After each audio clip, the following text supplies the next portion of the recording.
What's up, blind viewers? All right, we're going to put the pencil to the paper again.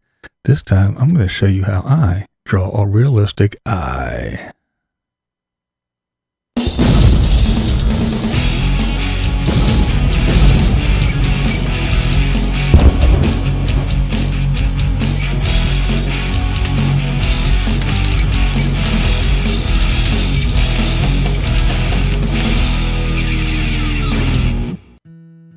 Alright, what's going on, everybody? Alright, I hope you enjoy this one. Alright, this is how I draw an eye, a realistic eye. Not the little cartoony kind, but the realistic eye. Now, if you look at an eye, eyes are pretty complex. Of course, the blind guy is obsessed with eyes, but yeah, eyes are pretty complex little things. When you look at an eye, say it's a blue eye, from a distance it looks blue. But there are all kinds of yellows and ambers and greens and blues and all kinds of crazy stuff going on inside that iris. Really crazy stuff. But so yeah, if you really look at one close up or just take the time to look into someone's eyes, you'll see that even if they have brown eyes, it's not just a brown eye. There's yellows and some kinds of greens and 4 or 5 different shades of browns in there. Pretty crazy stuff. So it's the little attention to detail. And you have to know a little bit of the anatomy. For instance, you have, first of all, your eyeball is just that. It is a ball. It is round. And it fits in a little opening, a hole, or a socket, if you will. And you have an orbital bone. Your top orbital bone is basically your brow bone. That's where your eyebrow is, and that's where your upper eyelid tucks up in. Your lower brow bone, brow bone. Your lower orbital bone is your cheekbone. It goes from the inside corner of your eye out to the outside corner, but it is your cheekbone. You can just touch your eye above your eye. You got that big orbital bone up top where your eyebrow is, and then down below, that's your cheekbone. They call it your cheekbone. And there's a big old hole there, and your eyeball sits in there, and then you got your lower lid and your upper lid. And then you have tear ducts. You have a waterline, eyelashes, and all that good stuff. But yeah, so I pay a lot of attention, and a lot of time on this one is spent in the iris. That's right, the colored part of the eye.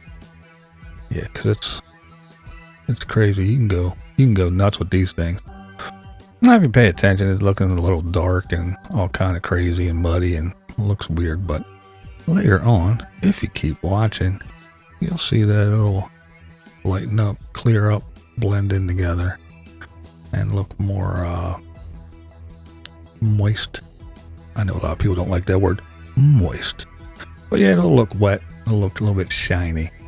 So just hang with me here. But yeah, you can see, I mean, there's all kinds of crazy stuff going on in there.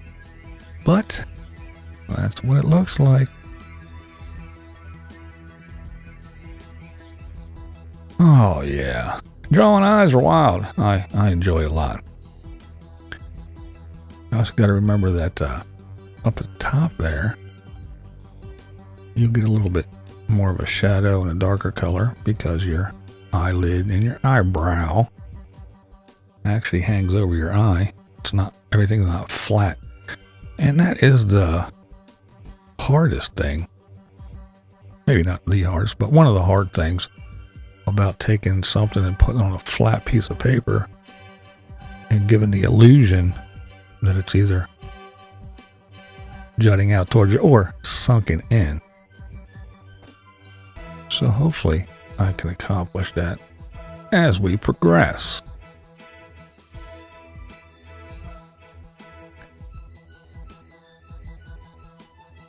Did you ever go into the grocery store and see people pushing carts around. Notice how they do things and wonder, I wonder if that's how these people drive their cars too. Here, I'll give you an example. You know, say the little old lady or the little old man in the car doing 45 on the highway with their blinker on for 10 miles. Now just imagine them in the grocery store pushing a grocery cart, just toddling along down the aisle, and usually not to one side or the other, but in the middle, so you can't get around them. And they're just shuffling along, taking up all the room, kind of weaving to the left, and you think, okay, they're going to go out, and then they bob back to the right, you know. Then you got the family, mom, pops, and the kids. So you got a kid in the basket with the groceries, eating half the candy. You got one hanging on the front. Dad's pushing. Mom's scouting out the shelves and everything. He's just trying to drive. He's yelling at the kids, put that down, quit that, get off that, quit that, watch, you're going to hurt yourself. While mom's yelling instructions. Over here. Come over here. We need peas. All right, what kind? Over here. Hurry up. Put this in the cart. Do this, do that. She's yelling. He won't ask for instructions. Now, isn't that the way it is when they're driving? Dad's driving. He's screaming, don't make me come back there. Mom's telling him, turn right, at the next light. The kids are screaming. Yeah. I think people push their carts just like they drive. Then you got a couple kids in after school or after a night of partying. You know, 3 or 4 of them. One's pushing the cart. The other 3 are running along, and they're flying down the aisle past you, trying to get to the candy aisle or the chips and all the munchies. And when they go zooming by you, almost clipping you, you're screaming at them. Damn kids, man. Then you go around the corner, and there they are. They done crashed into something. There's a display all over the place, chips and shit all over the floor. Here comes the manager. The kids are running, just banding the cart. Now, isn't that just like when they're driving? They're on the road. They're flying around, racing around, causing all kind of chaos. They speed past you. And a couple minutes later, you get up and you make that corner. And there they are. There's the car into a tree. Smoke and steam flying everywhere. The car doors are hanging open. And nobody's to be found. They all bailed. See?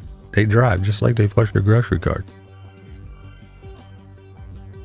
Then you got I call them the rich and entitled folks. You know, the ones that'll stop right in the middle of the aisle with one of their friends. And then we got 2 carts and like 3 people just standing there having a good old chat, talking about life and everything. Just fine. But why do you gotta do it right in the middle of the aisle? You know, like they drive. They'll just stop anywhere and talk. You gotta sit there and wait till you get a chance to go around them. No, don't. Please don't find a place to pull over out of the way and have your little chat. Wherever you're at is fine. Yeah, just park. We'll wait for you. I mean, hey, it's your world. We're just living it. We'll just fucking wait for you. Whenever you're ready, you know. Whenever it's convenient for you, you just let us go. So yeah, just a little thing I noticed. Now back to the drawing. I want to mention that now your upper eyelid, your eyelashes, first of all, they're a lot longer than one would think. A whole lot longer. They're real long. And they attach to the end of your upper eyelid and they go. And these ladies, whenever they put on mascara and stuff, it's not a whole bunch of little lashes. The mascara clumps them together. So there's like 3, 4, 5 in a clump. Sometimes there's a big black clump of the mascara. This is when you're looking real close. But the lower lid, there's only a few lashes, and they're fine lashes. But again, they get all clumped together with the mascara, so you have 2 or 3, and they're pulling from 2 to 3 different directions, and they make one big fat one at the end. But they don't attach right to the edge of the eyelid. Remember, there's that water line. So you have to leave that when you're putting lower lashes on, which is a mistake that a lot of people make. And then here, trying to shade in the corners and the edges and everything to make it look round, so it goes back in and has some depth, so it has some dimension. Put those darker parts in the corner. And the white of your eye is not white. If you have blue eyes, it usually reflects the blue. Green usually reflects the green. And shadows are usually like a grayish color. But yeah, it's not white per se.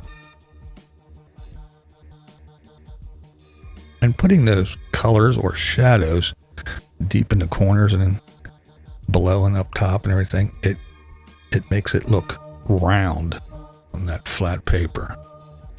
Now I'm going in with the white gouache, which is the highlights, making the shine, the reflection, the highlights, the sparkles and the twinkles, and all that good stuff that gives it dimension, makes things pop, makes it look like light is hitting it, and makes it look wet in places. Well, there you go. Wrapping up all the highlights. And yeah, I had fun doing this. I like doing eyes. It takes a long time, and it's pretty intricate, but it's fun for me. I enjoy it. Again, the blind guy's obsessed with eyes, so no surprise there. And skin tone, I don't know if you noticed earlier when I first started, it was like this deep red, and it looked kind of wild, and everybody's probably panicking like, ew, what is this horrible thing? But yeah, once you start blending and adding colors, the yellows and the peaches and the burnt umbers and the yellow umbers, the yellow ochres and all that, to that red, it tones it down because your skin is very multi-layered. There's a signature. That means it's all done. There you go, guys. My eye. A realistic eye. I hope you enjoyed this one. I appreciate everybody for watching. And, hey, come on back because you never know who or what I'll draw next.